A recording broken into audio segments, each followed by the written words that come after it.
Kerkhof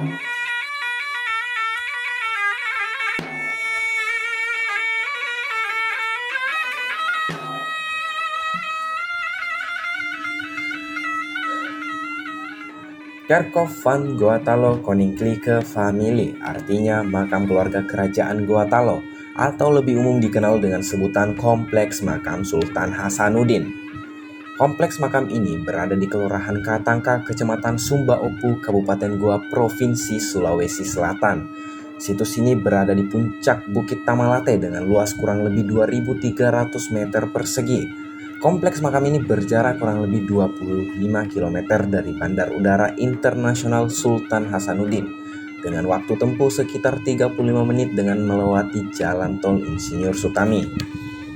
Saya sendiri berangkat dari Universitas Hasanuddin menuju kompleks makam ini menempuh jarak kurang lebih 15 km dengan melalui Jalan Andi Pangeran Petarani dalam kurun waktu sekitar 20 menit.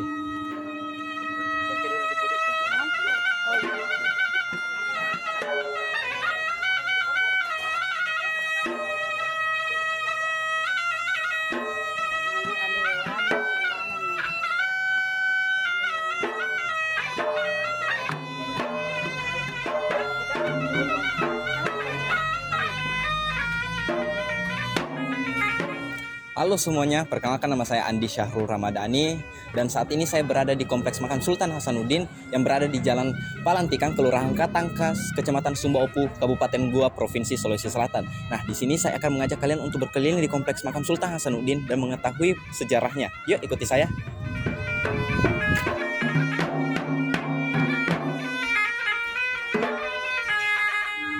Sultan Hasanuddin adalah Sultan Goa ke-16 dan pahlawan nasional Indonesia yang terlahir dengan nama Muhammad Bakir Imalombasti Daimatawang Karembon Tomangape. Sebagai nama pemberian dari Kadi Islam Kesultanan Goa, yakni Syekh Syed Jalaluddin bin Ahmad Bafaki Al-Aidi, seorang mursyid terekat Baharun Nur Ba'alwi, Sulawesi Selatan yang juga adalah gurunya, termasuk guru terekat dari Syekh Yusuf Al-Makassari. Setelah menaiki tahta, ia digelar Sultan Hasanuddin. Setelah meninggal, ia digelar Tumananga Ribala Pangkana. Karena keberaniannya, ia dijuluki The Hanjes van Het Oosten oleh Belanda yang artinya ayam jantan dari timur. Sultan Hasanuddin merupakan putra dari Raja Goa ke-15, Imanuntungi Daimatola Karenglakiung Sultan Malikus Said. Lahir pada tahun 1629, beliau memerintah Kesultanan Goa selama 17 tahun, mulai dari tahun 1652 sampai tahun 1669. Dan beliau wafat pada tahun 1670 dan dimakamkan di kompleks makam ini.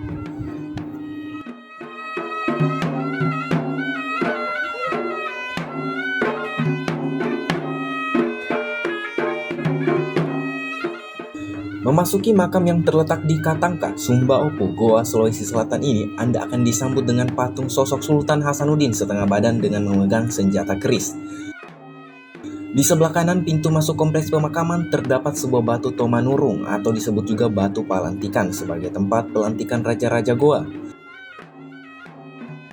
Seluruh makam yang ada pada kompleks makam Sultan Hasanuddin dapat dikategorikan dalam 4 bentuk makam, yaitu bentuk makam punden berundak, bentuk papan batu, bentuk gunungan, dan bentuk kuncup kubah. Makam Sultan Hasanuddin sendiri berbentuk punden berundak dengan 2 batu nisan di bagian atas makam. Pada makam Sultan Hasanuddin terdapat tulisan yang berisi antara lain nama lengkap, tahun kelahiran, dan tahun wafatnya Sultan Hasanuddin. Selain Sultan Hasanuddin, di kompleks makam ini juga terdapat makam raja-raja Goa lainnya. Salah satunya makam Sultan Alauddin, Sultan Malikus Said, Sultan Amir Hamzah, dan Sultan Abdullah Awalul Islam.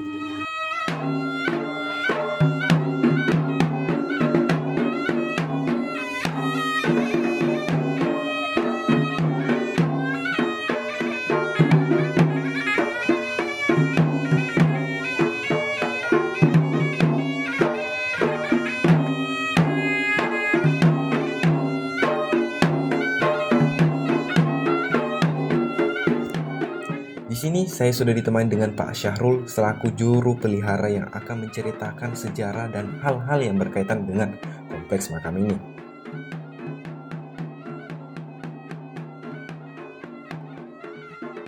Jadi untuk kompleks makam Sultan Hasanuddin atau kompleks makam pahlawan nasional Sultan Hasanuddin ini berada di atas bukit namanya Bukit Tamalate. Itu berada di Kelurahan Katangka, Kecamatan Somba Opu, Kabupaten Goa. Di dalam area kompleks makam Sultan Hasanuddin ini terdapat 26 makam untuk keseluruhan. Tetapi kalau untuk kita berbicara makam raja, itu terdapat 8 makam raja. Di antaranya pahlawan nasional kita Sultan Hasanuddin. Tapi sebelum saya menjelaskan siapa saja dimakamkan di tempat ini dalam konteks raja-raja yang dimakamkan di tempat ini, itu saya harus jelaskan dulu Sultan Hasanuddin, karena beliau adalah salah satu ikon yang ada di Kabupaten Goa ini sebagai pahlawan nasional. Untuk Sultan Hasanuddin sendiri itu mempunyai nama lengkap Imalombasi Daimat Tawang Karembon Tomangape Muhammad Bakir Sultan Hasanuddin. Beliau Raja Goa ke-16. Beliau lahir tanggal 12 Januari tahun 1629. Menjadi raja itu tahun 1652 pada usia 23 tahun.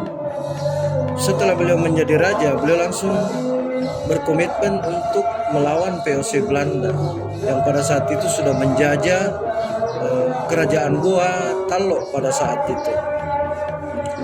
Dengan tekadnya itulah, sebagai seorang raja, beliau langsung memimpin pasukannya untuk menyerang di mana Belanda itu berada.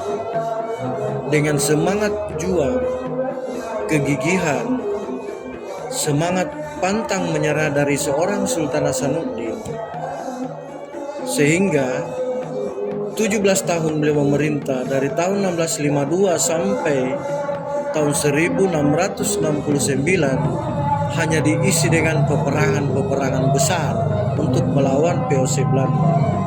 Sehingga di 17 tahun pemerintahan beliau itu, Belanda pun mengatakan pada saat itu salah satu perang terbesar di kawasan timur Indonesia adalah melawan Sultan Hasanuddin.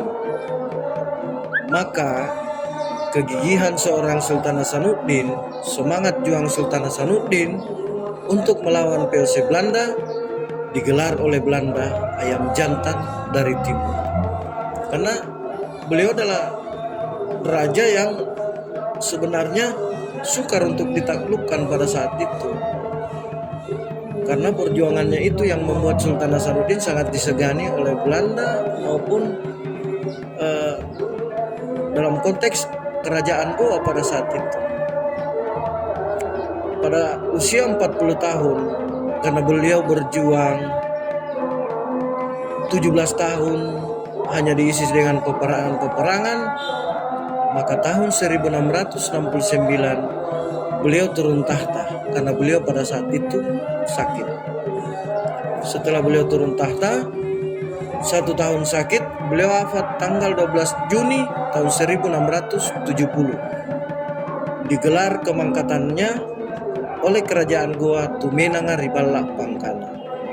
Dan beliau dianugerahi pahlawan nasional oleh pemerintah Republik Indonesia pada tanggal 6 November tahun 1973. Itulah sepenggal cerita heroik seorang Sultan Hasanuddin di masa lalu.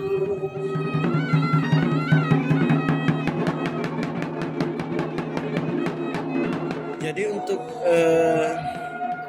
di dalam area kompleks makam pahlawan nasional kita ini, seperti yang saya sebutkan tadi bahwa ada 26 makam, 8 makam raja. Jadi yang tidak punya nama itu adalah makam kerabat-kerabat kerajaan Goa di masa lalu. Sedangkan raja-raja yang dimakamkan di tempat ini ada makam ayahnya Sultan Hasanuddin yang pas di sebelahnya. Itu Raja Goa ke-15, namanya Iman Muntungi Daimat Tola Karaeng Ujung Karaeng Lakium Sultan Malikus Said. Dan juga terdapat makam kakek daripada Sultan Hasanuddin, yaitu Raja Goa ke-14 yang namanya Imangatrangi Daiman Rabia Karaeng Lakiung Sultan Alauddin. Nah, itu Sultan Alauddin itu adalah kakeknya Sultan Hasanuddin. Dan juga ada makam Raja Talok ke-6. Raja Talok ke-6 ini selaku mangkubumi di kerajaan Goa. Namanya Imal Lingkaan Daiman Nyonri Karaeng Katangka Sultan Abdullah Awalul Islam. Dan ada 3 anaknya Sultan Hasanuddin yang melanjutkan perjuangannya, makamnya juga ada di sini.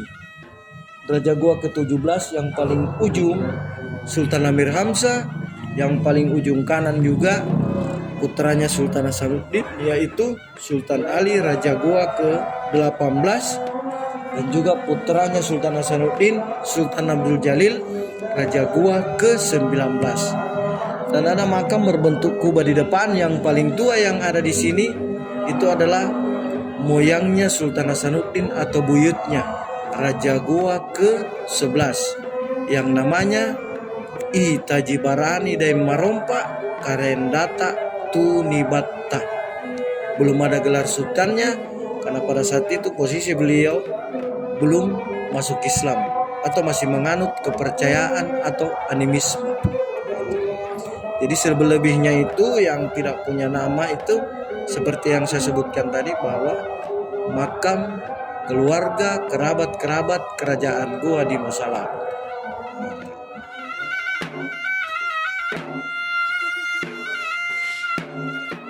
Jadi untuk bangunannya sendiri, kenapa bentuknya seperti candi?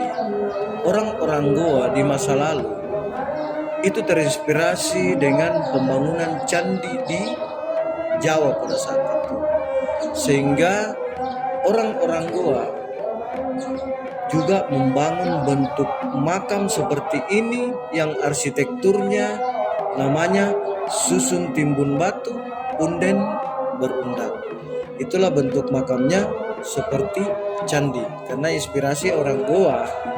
Pertama, kenapa menggunakan susun timbun batu punden berundak?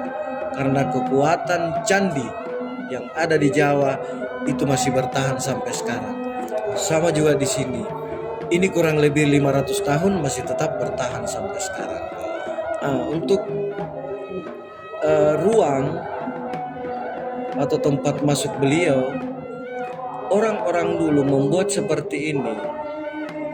Kalau sebentar ke makamnya, pasti kita akan menunduk. Setidaknya, bagaimana orang-orang dulu kita membuat filosofi seperti ini, sampai sekarang pun penghormatan terhadap pejuang kita, pahlawan kita, itu masih tetap berjalan sampai sekarang. Itu intinya.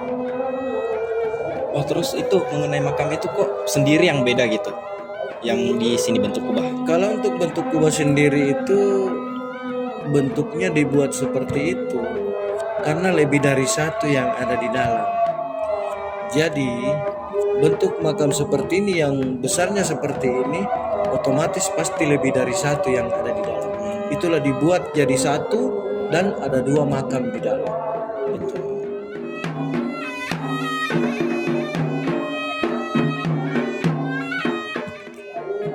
Batu tersebut dulu orang-orang Goa atau di zaman kerajaan, disitulah tempat pelantikan raja, mulai dari Raja Goa pertama sampai ke 36. Sehingga itulah dikatakan batu pelantikan.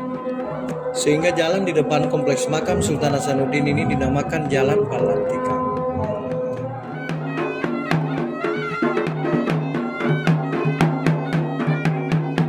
Jadi untuk kunjungan di sini itu kan kalau hari-hari biasa itu kami bukanya jam 7 sampai jam 5 sore.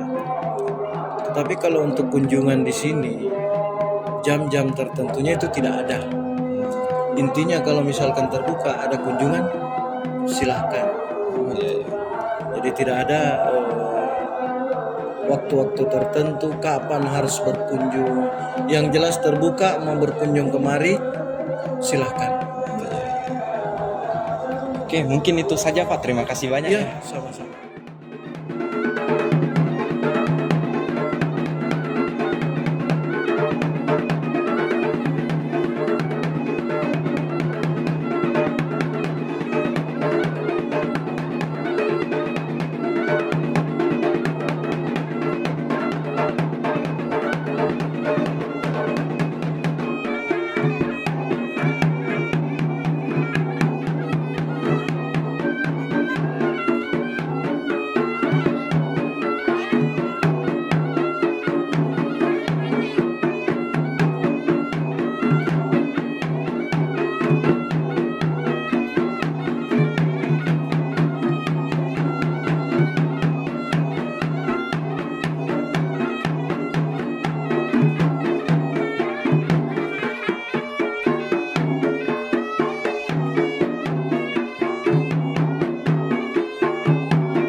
Baik, itu saja perjalanan saya hari ini di Kompleks Makam Sultan Hasanuddin. Sekian dari saya, terima kasih. Salam pariwisata.